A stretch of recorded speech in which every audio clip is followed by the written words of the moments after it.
I know. We'll go ahead and start with questions for Coach White. Brad, what about JJ's play? What do you think? How'd you do? Man, just being consistent really. I talked to Coach Stoops, Coach White this week. I just lost one of my best friends, so just dedicated to him, just being consistent and just playing with the edge. Just feel good to do this for sure. Coach said that, for JJ, Coach said that you and him and another staff member had a sit down, and then you come out and have this moment talking about on the field. This is, your city. Just what's it mean to do this here in front of family and friends, just after the ups and downs this year? First, I gotta give it to God. Without His glory, none of this would have been possible. But just being consistent with it. Just keep putting my head down, keep working hard, and that talk, I needed it. I was really going through a lot at the time. I'm still going through a lot, but just being consistent with it, just listening to Coach White, Coach Stoops, just working my butt off. Follow up on that. You started the foundation here to help people, some of your players with mental health. And what's it mean to know, though, that your coaches were there for you in a time of kind of being down and out? Man, it mean a lot, man. After losing my father, this man right here been a father to me.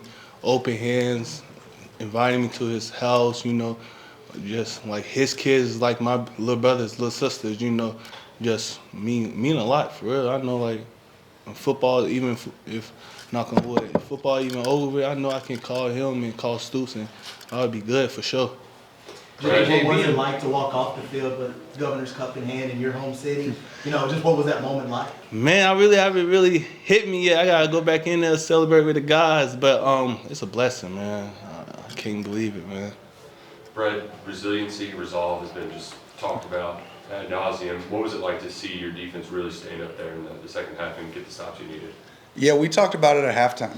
And, we hadn't, created a turnover yet. We hadn't had one in about a game and a half at that point. So, we had that opportunity early on the first drive where it just popped out and it didn't quite, he was just down. But we knew we needed to make something happen. And we talked about it even after they went down and they scored in the second half, and we came together as a defense and we said, listen, this game's not over. Berrien goes and returns the kickoff, and we knew this thing was going to be a slugfest. And, again, we talk about resilience and perseverance, and, he's the model of it. Like, everything you go through in life, everything you go through in a football season, I was trying to hold back tears in the hallway after the game, just because you pour so much into this as a player, as a coach, as a family in that locker room. People in that, if you're not in that locker room, you don't know.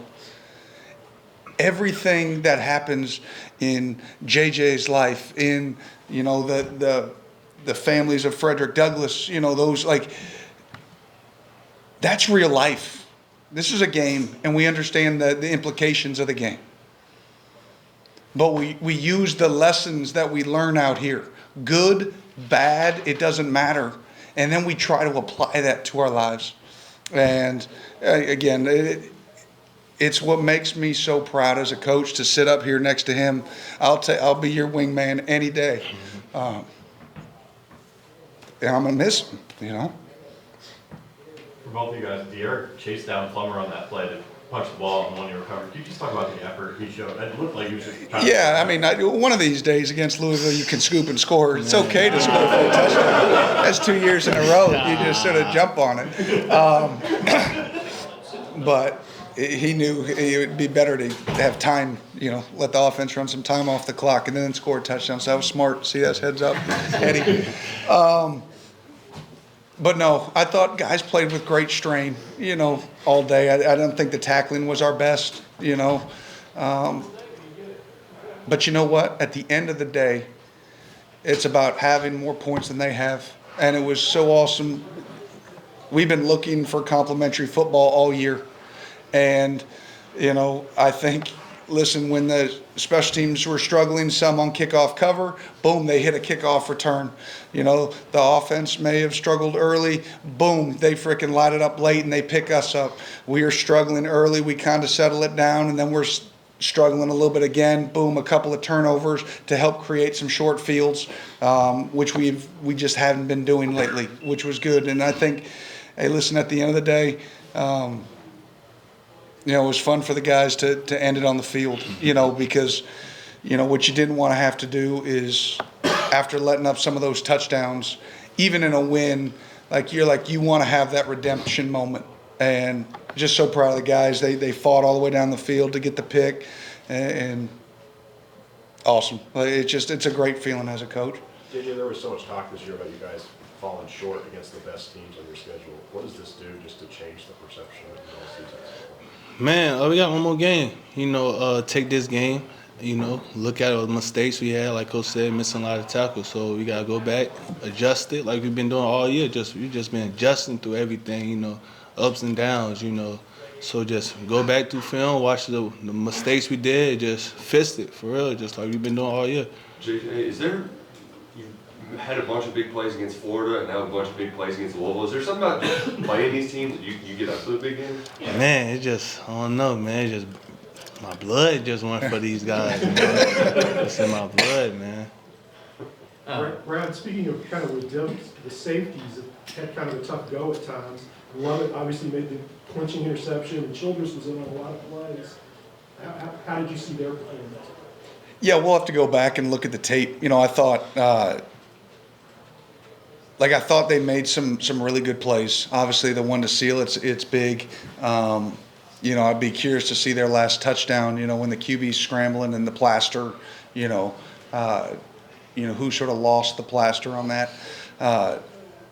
But again, and not to single any group out. Again, I think every group on this defense, including the coaches, have had ups and down moments all year.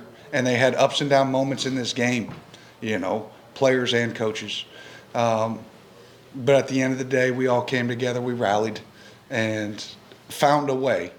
And that's what it's about, just finding a way. JJ, you kept Louisville's been known to have a lot of big plays, and they didn't have any big plays today. Anything in particular that you all did to prevent that? Just trying to stop all the explosive plays. That's one of our main keys. Stop every explosive. When we stop every explosive, we do this, we win. So just stopping all the explosive plays. All right, thank you guys. We got Coach Cohen here.